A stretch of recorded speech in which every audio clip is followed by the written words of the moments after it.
Okay. So I will let Michael start with our beginning slides. It doesn't look like we have anybody new here right now, except for Art. Art, I'm glad that you joined us. He's What can not I new to say? the organization. Not He's exactly new to the organization, no. right. For anyone who doesn't know, Art is the president of the Fairfax Genealogical Society, and we're really happy to have you here tonight, Art. And I'm happy to be here. Very good. Well, let me get to our guest of honor. Chiquita Clark Sorrels is going to talk tonight about family tree software. President of the Montgomery County, Maryland chapter of OGS, which is where I first met her. I was a member of Montgomery County OGS before I was a member of any other genealogical organization. And it was largely because I was convinced that it was a great organization when I met her and some other of her colleagues at a Fairfax Genealogical Spring or Fall Fair. And so here I am, I'm living in Fairfax County, and you gave me the words of wisdom that said, well, sooner or later, you'll trace all of your people back to Virginia. So you're in the right spot.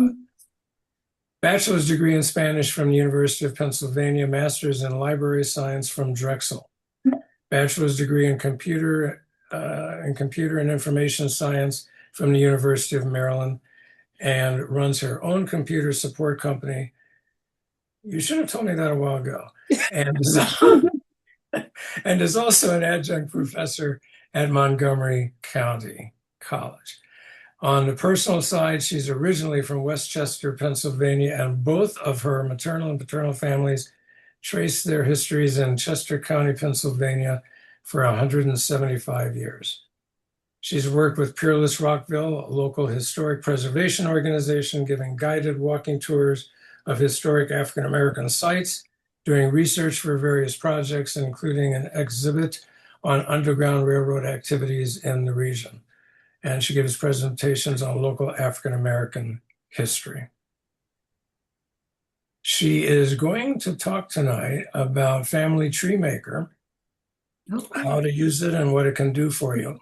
And just a very brief history. Family Tree Maker is one of several desktop genealogy software programs that can help you build trees, attach sources and documents, produce charts and reports, and sync with some online databases. It was created in 1989. The company has changed hands a number of times since then, and at one time was owned by Ancestry.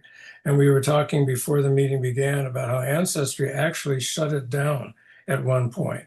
It survived that, and in 2016, it was acquired and revived by Software McKeeve, which is headquartered in Boston, but does added development work in the Ukraine. Other development options include, other desktop options, I should say, include Roots Magic, MyHeritage Family Tree Builder, and Legacy Family Tree.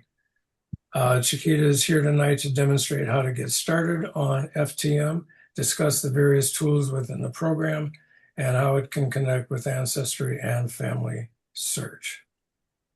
And I will open it, convey the floor to Chiquita Sorrels. Okay, let me see. Well, first of all, good evening, everyone.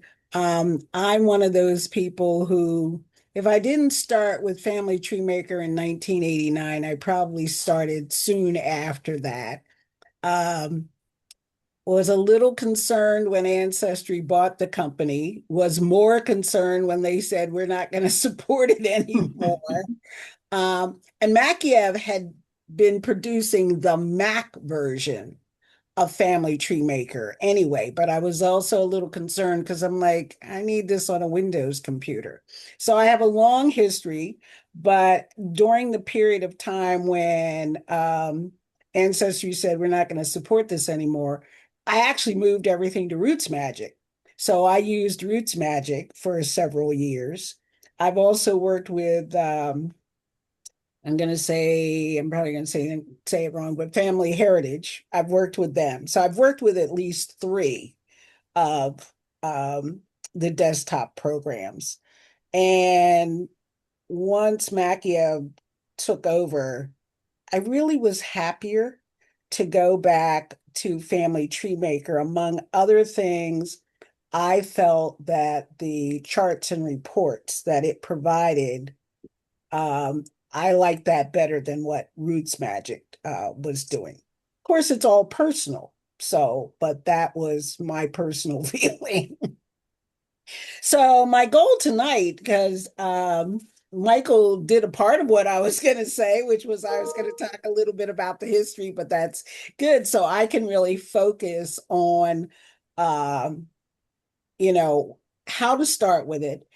And it seems as if some of you've had some experience, but I teach at Montgomery College. I teach computer applications classes at various levels.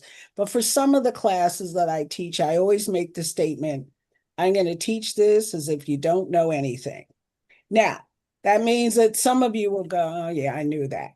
But hopefully I'll provide enough other things or point out things you'll say, oh, I didn't know that. So let me go ahead. We did test to make sure I could share my screen. Let me go ahead and do that. And so hopefully you all are seeing the screen. So when you log into Family Tree Maker, this is the screen that you see. Of course, you wouldn't have the open a tree. I already have several of them there. But there are various ways to start entering information in the Family Tree Maker. And oftentimes, what people have done, because there's also this debate between, well, should I use an online system like Ancestry, or should I have it on my desktop? Well, the great thing about Family Tree Maker is you can do both. You can, if you already have a tree in Ancestry, you can bring it into Family Tree Maker so you don't have to start from scratch. And Family Tree Maker synchronizes with Ancestry so that they are always working together. The advantage of having an online tree is that if you want to share your tree with someone else, it's online, they can see that. The advantage of having desktop software, as was mentioned, if Ancestry decide right now, anybody can have a free tree on Ancestry.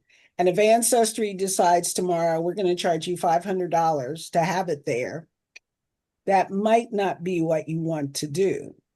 So this way you can get the best of both worlds. You can have your currently free tree on Ancestry, which means you can share it with anyone else.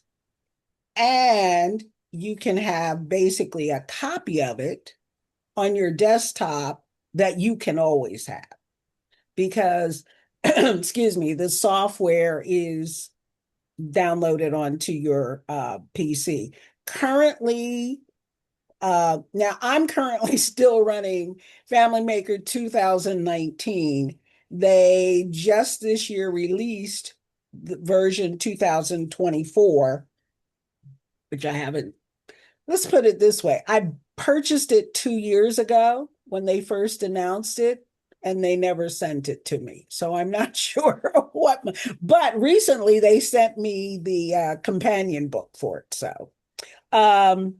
So it currently costs about $80, but that's, a one-time price that you pay until, you want to buy the next version they come out. Because sometimes what people say is, well, $80, but I only have to pay that once. So this is the screen that you would see. And one of the ways, if you're just starting, is you can enter what you know, and you can literally start putting in information from scratch. Sometimes there's still, people who haven't gone to Ancestry. They're basically storing their information on the various, I have a copy of a birth certificate. I have a copy of a census record. It's not compiled anywhere. So if somebody's in that situation, they can definitely start from scratch. and start adding the information. The other is that if you're using an existing program and you make the decision to change, any genealogy software program can create what's called a GEDCOM file. And what's interesting about GEDCOM files is if you actually look at it, it's simply a text file. So if you had a text editor, you can go in and look at it. Doesn't help you a lot, but you can go look at it. So if you're in Roots Magic or you're using another program and you say, well, I'd like to try Family Tree Maker, you can actually import it. So what you do from the other program is you export it as a GEDCOM file. That's usually an option on the file menu. And say that you want to save it as a GEDCOM, and then you can import it into Family Tree Maker. When I was bouncing back and forth between Family Tree Maker and then I went to Roots Magic, and then I decided I wanted to come back to Family Tree Maker, what I did so I didn't lose the work I'd done was that I exported a GEDCOM file from Roots Magic and then imported it into Family Tree Maker. So I didn't have to redo all that work. And right now I have over 4,500 people in my tree. So I definitely didn't want to put all of them back in by hand. If you have, now I'm already, if you already have a tree in Ancestry, you can simply download it. Now, one of the things I logged in, so I am logged into Ancestry. So what this is showing me at various times I've had different trees is showing me the trees that I have on Ancestry. And I can simply choose one of these and I could download that tree. So all of the information that I've stored, if I have an Ancestry tree, would be imported into Family Tree Maker. I don't have to redo that work. Now, if you have a free tree only and you don't have a subscription, documentation that you stored will not download because Ancestry says, no, that's ours. But I have to confess, I've never had a subscription to Ancestry. I've done all of my work. I've been working on my family's history probably since I was a teenager. And granted, Ancestry wasn't available then, but when they did become available, I've done all of my work without having a subscription. So, but I can have my tree out there. So that's another way. The other thing you can do is if you use Family Search, and once again, I'm already logged into Family Search so that you all didn't have to go wade through all of that. You can choose to download a branch of the Family Search tree because Family Search has one tree for everyone. And obviously, you wouldn't want all of that. So you can either, if put yourself in there as the home person, or if you'd like to just bring in someone else's tree, everybody in Family Search gets assigned an ID number. So this apparently is my ID number. But for example, this happens to be my great aunt's husband. And if I wanted to bring him in, I just need to know what that ID is. Now, I had already gone out and looked at Family Search so that I knew what this was. Like I say, I didn't want you all to sit through lots of stuff. So I typed in the ID, this confirms the name, and then you can tell how many generations of ancestors you want to pull in, because you're only taking a branch. And I think he probably only has two. And I could pull in how many descendants. So I can choose that. He might have two. I'm just using this as an example. And you can say you want to include the ancestor descendants, so you get a little further. And in that case, I'm going to give it a tree name. And that's one of the other things about Family Tree Maker. You can have multiple trees. Some persons say, well, I'm going to, have my family and my spouse's family all in one tree. Other people say, well, I want my spouse's family in a separate tree. I have not seen that there is a limit on the number of trees that you can have in Family Tree Maker. There might be, but I haven't seen it. So I can simply rename this tree by who the person is. And if I click continue, and hopefully this won't take too long, he didn't have a lot of people, and it will bring that information in, and I've got my tree, and it drops me in there. So I think for most people, if they're moving from an online tree only, they're probably going to be moving from Ancestry. And if I went back here and I probably don't remember how to get back to start. I could simply have brought in one of those trees. At this point, I think I've brought in all of my ancestry trees, so it might not want me to bring them all in. And I thought I saw in the chat there was a comment or a question. Michael and Marlene, do you want to hold questions to the end? Do you want me to take them as they come? Does it matter?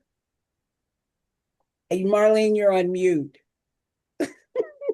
Okay, it doesn't matter, whichever way you're more comfortable with. Okay, I saw something that popped up in the chat and now it disappeared, so I don't know where it went. So are you still seeing my screen? Yes. Yes. Yes. Okay, because something disappeared. So once you start the tree, what Family Tree Maker has are these various workspaces that have various tools that you can use. So this is what's referred to as the people workspace. So it's really nice. There's a tree tab and there's a person tab. And when you're looking at the tree tab, you will see an index on the left that in alphabetical order gives you the name of the people who are in your tree. And up here at the top, it tells you how many. This one's a small one. I only had 9 people. It will give you can choose what information you show here, but the default is that it will show their birth date and death date as you have entered it, or it has been entered into the system. And one of the nice things about Family Tree Maker is that it works with both Family Search and Ancestry. So what is showing here where it says hints, these are hints from Family Search. Now, yes, I did download this from there, but once I start working, I'll also pick up hints from Ancestry. And I'll show later what those look like. So I have the index here, and then here in the middle of the screen, at the top part, top center, I have a pedigree view. So with a pedigree view, you're seeing the person and their direct ancestors. And then below, in the middle, is the family view. So for the selected person, and in that case, it's Horace Leslie Barksdale. If I chose Benjamin, it would show a different family. It will show the person, if they have a spouse, it will show their children. Now, this is because this is what I pulled in from Family Search, but if there was another child, you can simply add that child. In this case, because I pulled his branch, it shows his parents. It doesn't show the parents of his wife, but I can very easily click and add her parents. So it makes it easy to navigate through. Then the other thing is that here on the right, and let me go back up here, is that for the selected person, you will see the basic information. So what their name is, when and where they were born, when and where they died, when they were married to their spouse. Now, all of this, of course, is depending on, do you have that information? Now, in this case, because I pulled this from Family Search, that information was available there, but I can add to it. So, for example, we don't have a place of death. And sometimes you may only have an approximation of when they were born. So you can just put about in there. Now, this is what's referred to as the tree tab. And so this is sort of basic information, birth, death, and marriage. There's a saying that in genealogy, we want to know hatched, matched, and dispatched information. So that's what this is. But if you click here on the person tab, for the person that's selected, you will see additional information. And you can, so in this case, I happen to pull them from Family Search. So that's one of the things that's there is the ID. But you have a choice. Let me click here. Oops. On what facts you would like to add. So if you knew the cause of death, you could put that information here. If you knew, I don't think they have where he was buried, but if you had that information, so you can add as much information as you have available as you go on. So this gives you much more detail on that particular person. You also have a place for a selected person to add additional notes. I'll talk about media and web links a little later, but if you knew something like, when he was 4 years old, he was adopted by XYZ or whatever. So you can put other notes, or if you got some of this information from an interview. In my family tree, much of what I have came from oral interviews. So I have that documented in the notes. So this is it doesn't want to, why? Oh, that's why. So much of the work that you'll do will be here in the people workspace. And as I say, it makes it very easy for you to, add children to a family, add parents if that's not there. If the person is married multiple times, you have an option here where you can, if I go here to person, I can add a person who is the, second or third spouse. And then what you will see here is you'll see a number that reflects how many marriages there are, how many spouses, and then you could choose which spouse you wanted to see. So this is where, as I say, most of the work is going to be done. There's also a places workspace, and I may need to switch to mine. We'll see what comes up here. So any places that were mentioned they actually show maps. Maps are generated by Bing, which is a Microsoft product. But for example, if I choose West Grove, here it will say the associated person. It will show me a map. I'm not sure they actually had the street for this, but let me just tell you that West Grove is such a small place, it really doesn't matter. So, but if there had been a specific street, so it shows what person is associated with that fact. And if I click here on the plus next to the person's name, it tells me what fact it is. So in this case, for his wife, her birth was in West Grove, and there's a 1920 census, she's in West Grove. So this is going on. I didn't have to put this information in the places. This is coming from what I have already put when I'm setting up information for people. Media allows you to not only save pictures, and here there aren't any. Let me close this one. So one of the things I just did, because I can have multiple trees, I just closed that specific tree.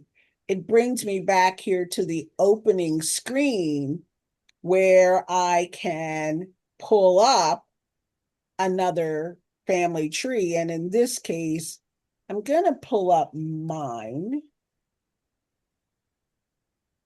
to give you an example. So media can be pictures, it can be copies of census records. In this case, it was a text file that was an obituary of this particular person. You can have, PDF files. You can also have audio files. So it says media, which sort of makes you think that it's only going to be pictures, but it can be a lot more than that. Now, I will admit I do not have all of my images in here that are associated with the 4,500 people in my file, but this is an example. And some of this you do have to make sure that I have a lot of images that are stored elsewhere, and I have not linked them with my family tree persons. So, Hey, Google, turn on light. oh. So one of the other, playing grounds here is sources, because it's always important to keep information on where you got your information from. So was it a census record? Was it an obituary? Was it a death certificate? So sources allows, and it says my screen sharing is paused, so I'm not sure what just happened there. I don't know what happened. So are you still seeing this? Yes. Yes. Okay. I'm getting a message that says my screen sharing is paused and I don't know what I did. Well, we're here in sources. So in this case, and let's see if I can pull one up. It's a death certificate, and then I'm going to move that out of the way. There's additional information that was on that. This is the source citation. I will admit that my sourcing is not as good as it should be. So it's one of the things I need to work on in my family tree. I have the sources. I just haven't put the documentation there. Now, I think the screen may be frozen. Oh. Well, I wonder what I can do. Recording to the cloud. What's my other option? You are using enhanced subscription. Do you want me to stop and then share again? I think that might be an option. Okay, well, I'm going to stop share. And why don't I look to see what's in the chat to see if there are questions I should answer? Oh, okay, yes. When you were, I think Bobby was responding to the fact that I said that I don't have a paid subscription. And you're right. That now, unfortunately, at Montgomery County, and I'm going to step all over them, they are one of the wealthiest counties in the country, and they do not have Ancestry available in their libraries. So in Montgomery County, if we want to use Ancestry, we need to go to the Family Search Center. Wow. I didn't realize how much it cost. I was just reading the rest of it. And then the other question, Rosalind said how you delete a tree from the first page. Rosalind, that is a good question because I didn't know the answer till today because I needed to get rid of a sample tree that I had there. So I will hopefully show you. So I'm going to go back in and share screen again. And so are we seeing the sources? Mm-hmm. Okay. So I don't know why it froze. But I will go back, Rosalind, and show you how to delete one. The other one of the other things is publish, and this was one of the things that I really appreciated so much about Family Tree Maker, that for the selected person, you can, so in this case, when I was in the people space, I thought I had Leslie Barksdale, but we have Robert Eugene Barksdale. Well, let's try. You can create a pedigree chart. You can create a descendant chart. You can create all types of charts. So what I'm going to do, let me go back to people. Let me choose Benjamin. So I've selected the person here in the people space.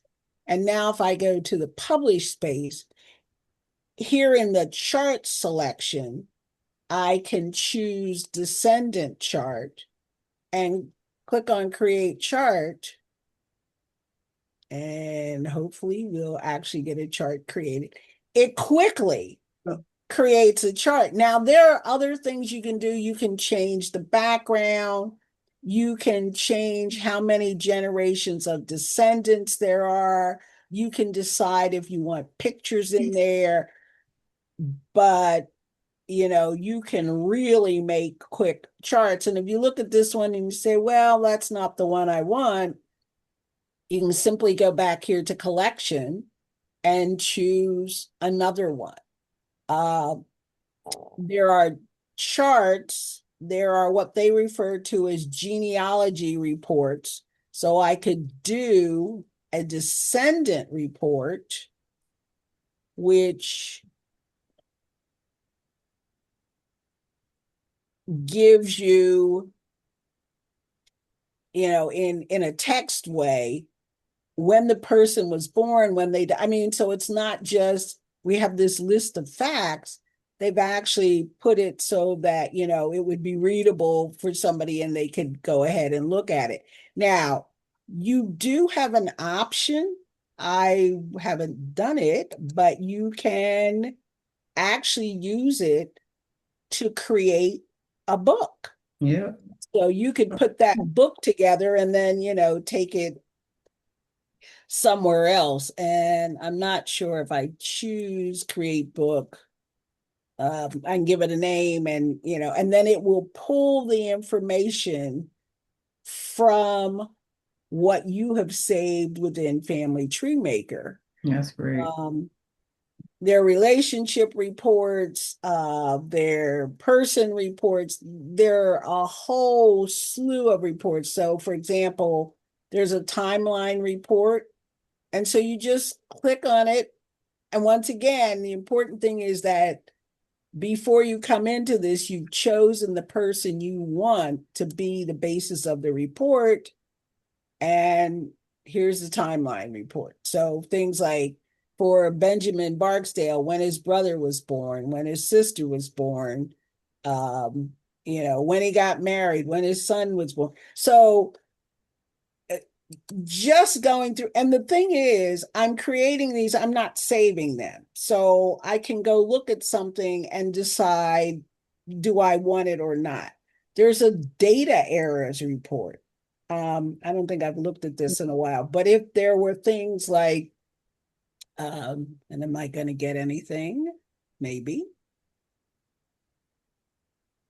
But it will look, and there are certain things that it will look at and say, we think there's an error here. So, for example, one of the things is you're using Family Tree Maker. If you put someone in and you enter that they have a child and that person's birth date is less than, say, 13 years before, it'll give you a warning message. It doesn't delete the fact, but it'll give you a warning that says, we don't think this is right. Or that the person, if they're over, 75, that they probably didn't have a child at that point in time. Well, either there are no data errors or this report doesn't want to work. So I may, so the other thing is web search. And the nice thing about web search is that you can search Ancestry, Family Search, and in this case, I have Roots Web directly from within Family Tree Maker. Now, usually when I'm using it, I will admit I normally have Family Search and Ancestry open in a separate browser and I'm working there.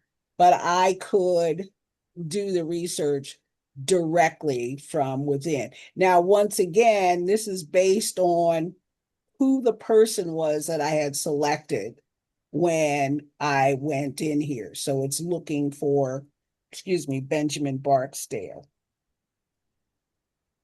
One of the nice things about that I find is that sometimes you've done a lot of work and there is an option. I do not know if it is the default, but it will automatically back up your file so that when you exit, it creates a backup. Now, I think I back mine up to a lot of places. I back it up to an external hard drive. I back it up. It's backed up on my hard drive on the computer. I also have a program that backs up everything. So I try to make sure I have multiple backups of my family tree information. And let me go back to the question, which was, how do you delete? So if you have multiple families here and you don't need it anymore, you can simply, I discovered, right click and you can delete the tree. And I did not know that until today because I had, was testing some things and had multiple trees in here.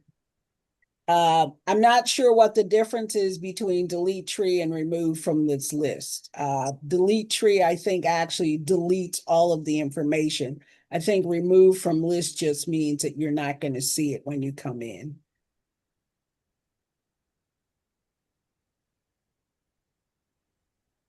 So that was my overview.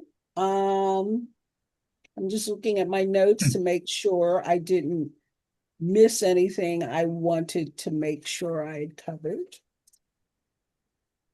But I am,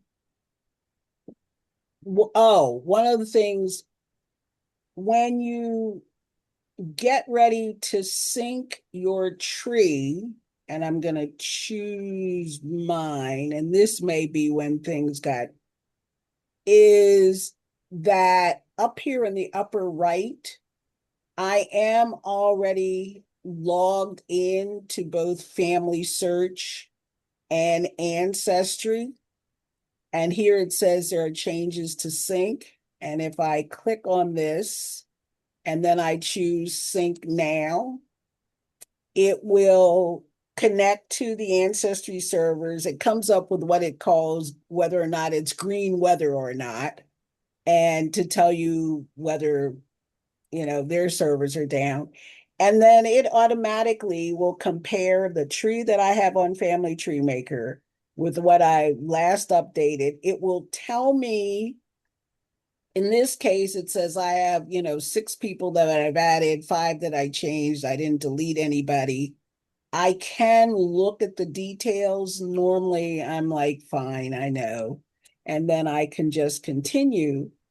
And then that way, anyone who is looking at my tree on Ancestry is going to get my most up-to-date work.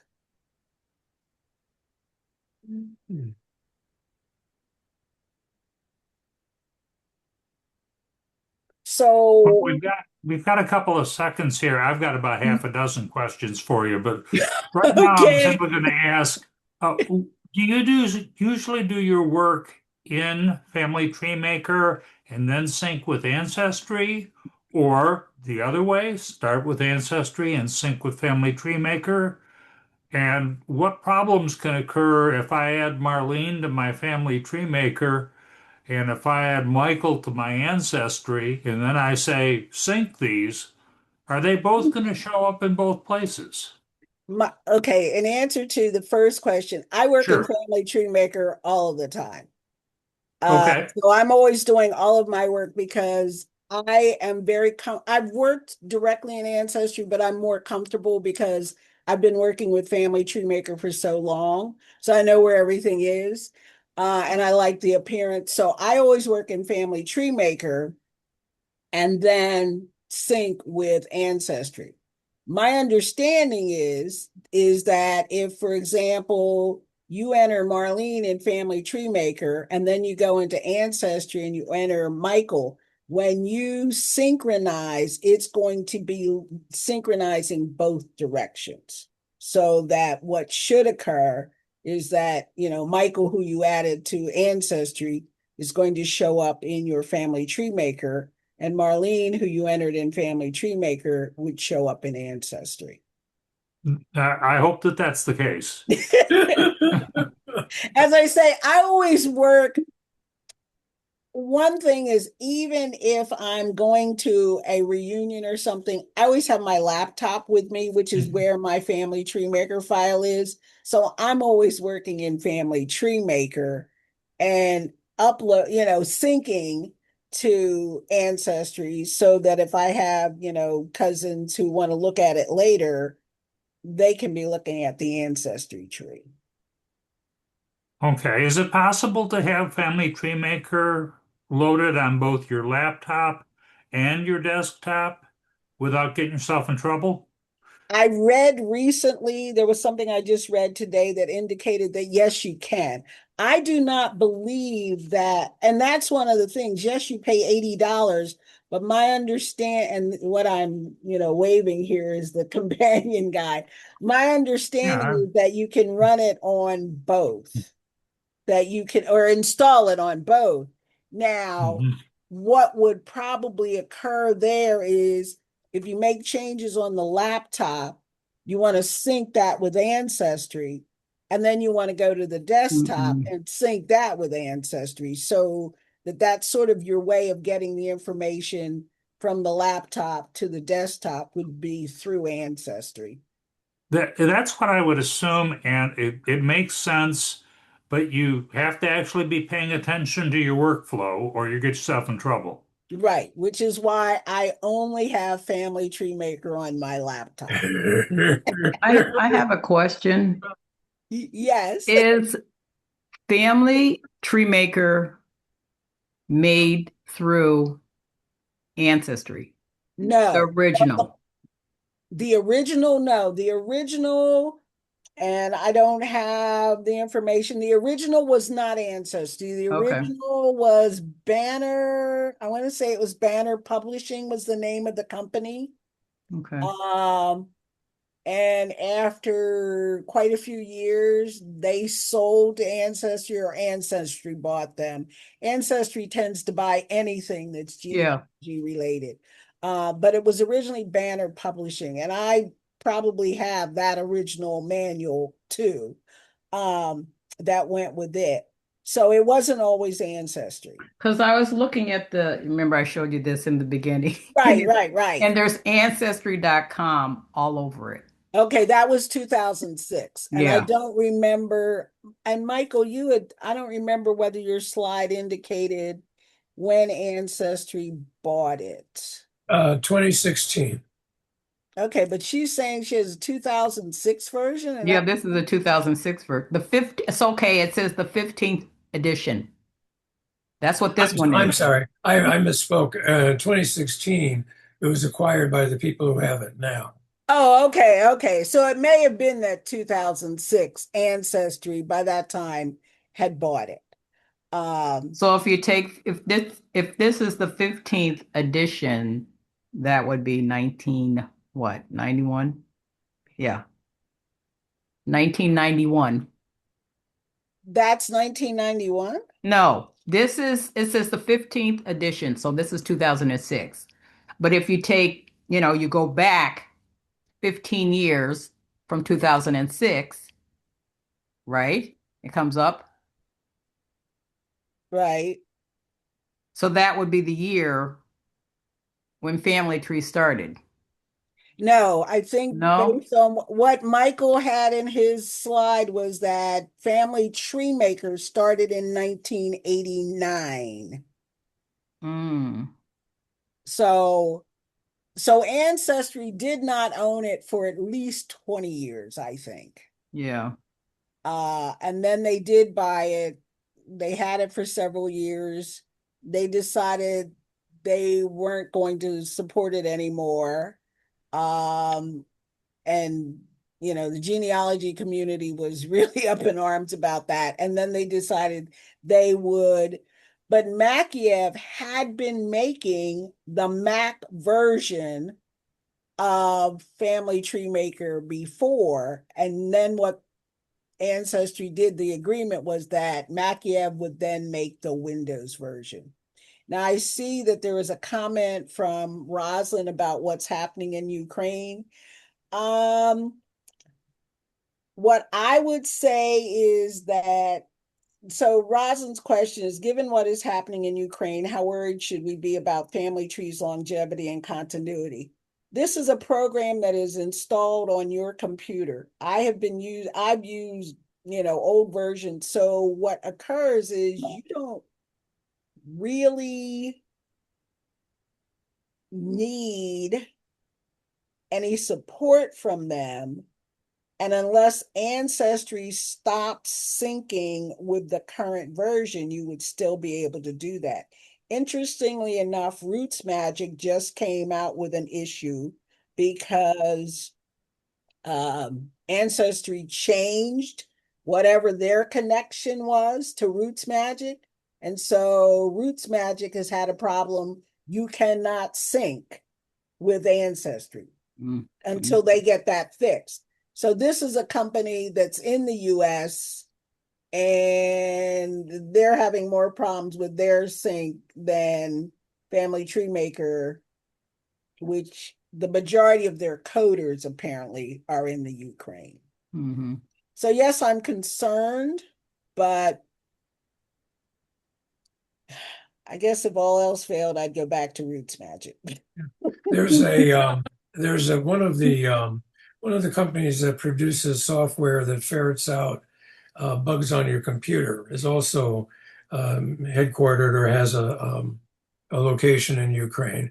And so this is at least the second software company I've come across that has a footprint in Ukraine and seems to be humming along. To go back to the history, you're right, Banner Blue Software created in 1989. Okay. Broderbund era was the 1990s. It was acquired by Broderbund in the 1990s. And Ancestry had it for some time, between 2000 and 2015. And then they discontinued it in the 15-16 interval. And it was revived by Software McKeeve in 2016, and they've had it until the present time. And as I said, they had already been making the Mac version. Mhm. So, yeah. So, I mean, it's a concern, but as Michael, I don't know. I mean, they have the company itself has sent out, several things saying, hey, we're still okay. So, um, I love what Bobby said. I'm curious if McKeeve is an amalgam of Mac and Kiev being the capital of Ukraine. No. I'm I've never seen where that came from, but that makes sense. I never even thought about that. Arthur, I Mike, think you're exactly right. I think it's exactly where it comes right. from. It Mike is, yeah, so we're probably pronouncing it wrong then. Maybe it's Makiev. I Probably don't be Kiev if you're following the Ukrainian pronunciation. know. But you Yeah. know what? It doesn't really much matter how we pronounce it. It'll be okay either way. Yeah. Um, a couple more questions. In terms of the sources that you put in, like photos and PDFs, do those sync well with Ancestry? They do if you choose to let that occur. I stopped. You have an option to not sync your media. And I stopped doing it when I found out that Ancestry says that once you put a photo, they have full rights to it and they can use it in however they want. So I no longer sync my media because I do not want them taking my photos. I mean, obviously, if it's a census record, who cares? But I don't have, you can't separate them. So I choose not to sync my media, but you can do it. And when I was doing it, I never saw any issues with it. But Ancestry likes to glom onto everything. And I'm like, no, I'm not going to let you use my grandmother's picture however Yep. you choose. Yeah. Mac and Kiev are indeed from as we thought from the fact that they dwelled on Apple Macintosh platform for quite a while, and then the Kiev connection as well, Ah, where the name comes from. yeah. I never paid attention to that. I just, I'm using mine on my second screen right now, and the colors in that are a little different than yours, which I know it's configurable, but but it's very much the same. So the difference between the PC version and the Mac version is not that oh yeah, significant. I don't think there are major differences now, but when Yeah. whoever took it after Banner Mhm. was doing it, and they were only doing the Windows version, and Makiev was doing the Mac version. I think there were more differences, but I think now it's probably minimal. And really, it's great because it does run on, both operating systems. For a while, Roots Magic was the only one that could, say they ran on both systems. Because I think Reunion only runs on a Mac. Right. Yeah, as I far as think I that's know. true. Yeah. Yeah. Now, I will share that I have both Roots Magic and Family Tree Maker, and I fully understand that if I really took the time to get to know either one, I'd be reasonably fluent with it. But when I try to sync my ancestry tree with Roots Magic, it says 97 complete, and then 97% just stays there for days. Mm. And now, whether the message simply isn't clearing or whether it really isn't complete, I don't know, and I haven't taken the time to experiment. So Is that recently? Or that's has what the newest versions, yes. right, but that's where the problem is. Roots Magic sent out a thing the other day that because Mhm.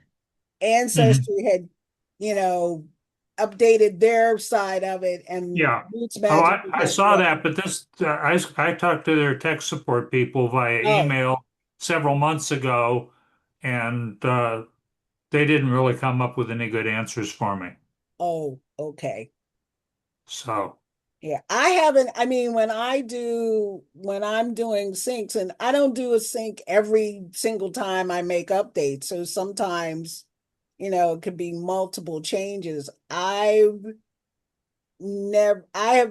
say it this way. I've not had problems syncing between Family Tree Maker and Ancestry. It always seems to be fairly Good. smooth, but they do give you an option because they have that green weather thing. And if it doesn't say green weather, I don't try to sync. Mhm. Okay, Rosalind has her hand up. So I thought I saw that.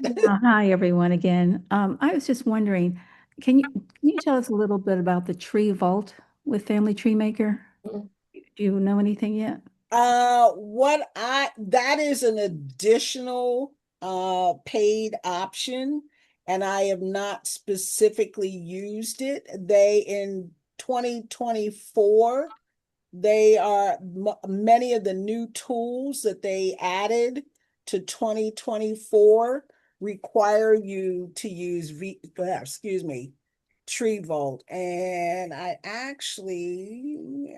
looking, I got my book right here.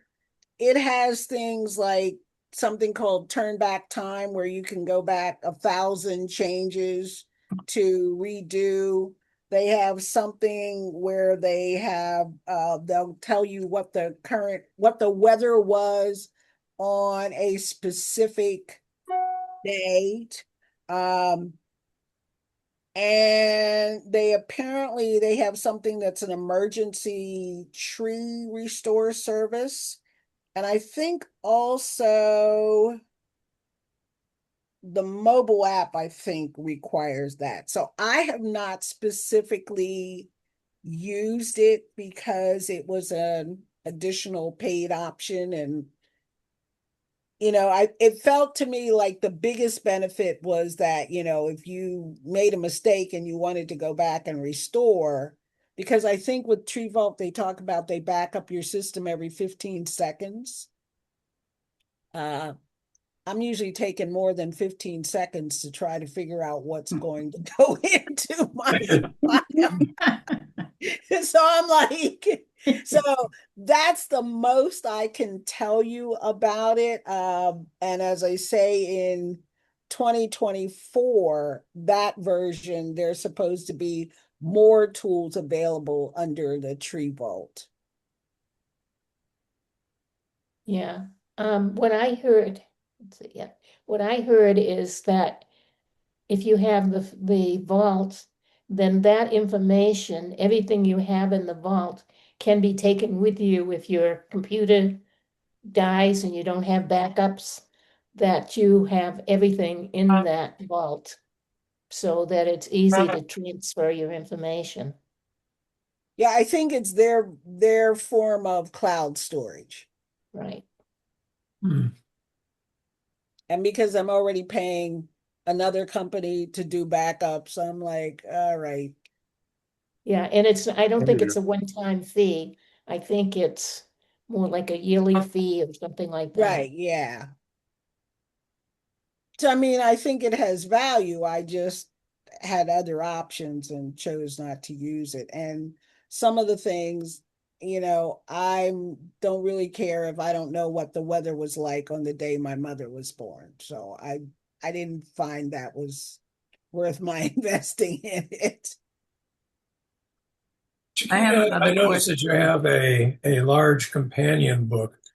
Is that something that you purchase separately? Does that come with the software? I purchased this separately, but I think at the time I purchased it, there was some deal, and I think they sell it for like $29, I think was the price. But as I say, I think there was some special when I bought it.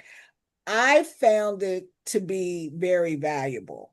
Early versions of Family Tree Maker came with, a reference guide, and then later you had to buy it.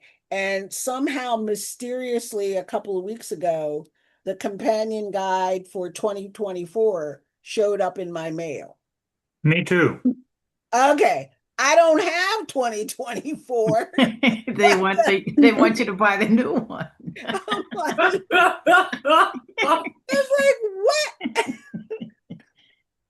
what? I figured it like- was I figured it was 2 years late because it came from Ukraine. Well, what's interesting is that Roots Tech 2024, they were offering all these special deals. And I went ahead because you were going to get the software, you were going to get the companion guide. They also had a really great deal on Evidence Explained, and none of it ever came. And no one I talked to, I mean, it wasn't just me, nobody got it. So 2024 really was just released this year. So I don't know, maybe magically the software will show up in my mailbox. You might have gotten an email that shows you can download that software. If I did, I missed it, because trust me, I would have downloaded that immediately. Oh, I believe you would have, but I'm good at missing things in my emails, so Something like free software, I would have probably picked up on. So, I've thought about reaching out to them, but I'm like, the other thing is that the changes they made in 2024, I didn't feel were really worth it to me to upgrade if I don't have to. The nice thing about using this particular software is you can just keep using it. Now, at some point in time, if it got to the point where it wouldn't sync with Ancestry, then you'd sort of be forced to upgrade. But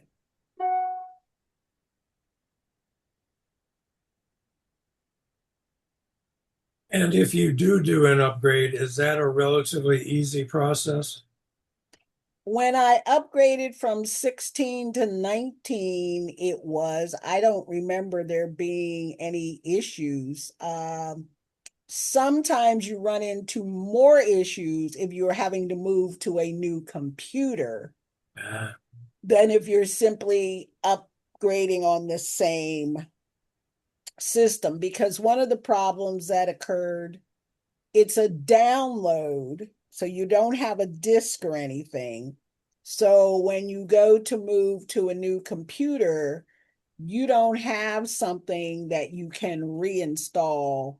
You don't have a disk or anything that you can reinstall the software. So I think what I had to do was to reach out to them to be able to download it on the new computer. Mhm. So I probably had more issues with that than actually moving the file, because my system is set up to back up every time I close the file. So I always have a current backup. So I had the backup of the file, but I didn't have the software.